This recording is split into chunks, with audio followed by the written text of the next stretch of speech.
Okay, this comes from Richard Alexander. Yeah. Thoughts on Peter Jackson potentially returning to direct more Middle-earth films? Yes. So I think, didn't we touch on this a little bit? So we touched on them remaking the trilogy, but this is about Right. Peter Jackson making more movies in that universe. All right. Okay. So doing like what, the untold stories, the unfinished stories. The Silmarillion, maybe? Yes, that'd be interesting. I think Yeah, that'd because be it would probably really blow fascinating. away whatever Amazon's doing. But I want to talk about it. That never happened. That You know what? never happened. Wouldn't that be great if that was the impetus for him to like come back? He's like, Oh my what is God. this garbage? Yeah. Yeah. Screw this. Yep. But like in that case, though, then we would have George Lucas coming back to fix Star Wars. I'm just kidding. We don't want him back. I don't want him back.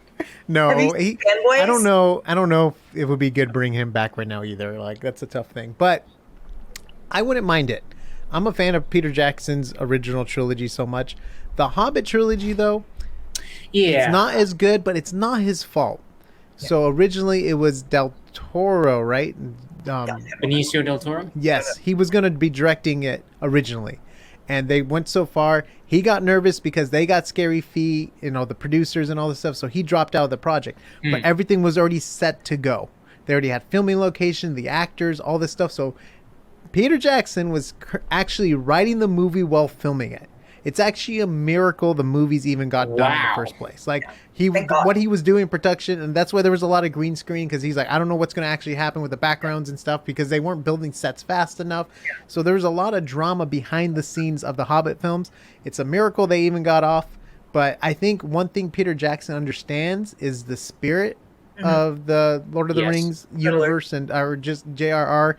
and everything he wants to talk about, like understanding his passion for nature versus his hate for machinery, the World War I and II elements that go into it, and like even with the way that the ring is like a burden, like you could tell he definitely understood Lord of the Rings. He had an appreciation and a love for it. And I think that directors need to really be in love with the story that they're telling. It's important. Yeah, I think if Peter Jackson is given, he's not handcuffed or anything in his creative process, I think I'd be definitely be open for it. Yeah, and then we just got another comment. The scary thing is, wait a minute, guys. Wait a minute. Wait. There might be a silver lining here. Maybe he's just going to cash out. He's the one that. No, he can bring. He can rescue. You can restore balance. No, yes. You would have to. No, he's the chosen one. No. You would have to reboot whatever Amazon was doing to fix that problem. Because there's so many problems already just in the basic storyline. Like even if you were to do your best to try to make it up the next season, the damage is already done in season 1. It's like you're better off just starting off clean, which they're not. They're still going through with season 2, so that's going to be a train wreck for sure. Probably put a lot of Can't money wait into to that. watch.